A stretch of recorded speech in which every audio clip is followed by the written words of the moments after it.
দেশে হাম পরিস্থিতি ক্রমে নিয়ন্ত্রণের বাইরে চলে যাচ্ছে। প্রতিদিন বাড়ছে শিশু মৃত্যু এবং আক্রান্তের সংখ্যা। এদিকে সিলেটে গত 24 ঘন্টায় হাম এবং এর উপসর্গে 4 শিশুর মৃত্যু হয়েছে। এমন পরিস্থিতিতে হাম প্রতিরোধে শিশুদের টিকা নিশ্চিত করতে সবাইকে আহ্বান জানাচ্ছে স্বাস্থ্য বিভাগ। সহকর্মীদের পাঠানো তথ্য ও ছবিতে বিস্তারিত।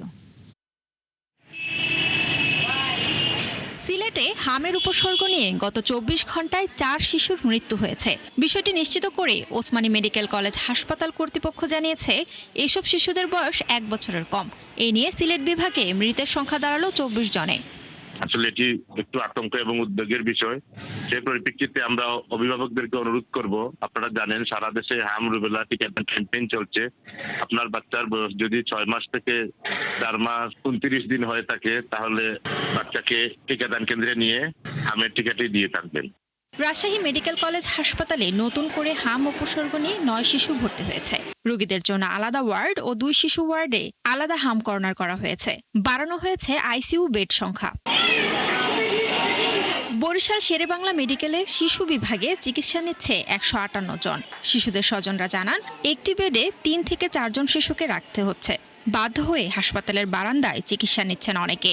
সিট পেয়ে তাই বারান্দায় আছে অনেক মানুষ হইতে। পটুয়াখালীতে প্রতিদিন হাসপাতালে আসছেন নতুন রোগী। এর মধ্যে প্রাপ্তবয়স্করাও রয়েছেন। 40 বেডের বিপরীতে এখন প্রতিদিন গড়ে শতাধিক রোগী থাকছে 250 বেড মেডিকেল হাসপাতালটিতে। ঠান্ডা ছিল, ঘাও ছিল, জ্বর ছিল, অনেক পাতলা পায়খানা ছিল। 3 দিন ধরে ট্রিটমেন্ট চলে, একটু সুস্থ বোঝা যায় আর কি। এই যে 5 দিন পর্যন্ত প্রথম জ্বর ছিল, পরে বাসায় গিয়ে চিকিৎসা করছি, পরে মশুর স্যারের দেখাইছি, দেখানোর পরে ধরা পড়ছে। আমাদের 45 সিটের বিপরীতে প্রায় 200 বাচ্চা থাকে। প্রত্যেকটা সিটে 5 থেকে 6টা করে শিশু রাখা হয়, যে একটা অমানবিক পরিস্থিতি।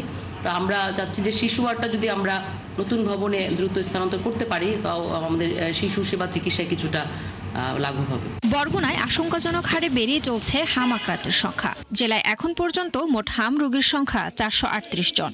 বরগুনা 250 শয্যা জেনারেল হাসপাতালে চিকিৎসাধীন রয়েছেন 37 জন। শান্তা ইসলাম, 71।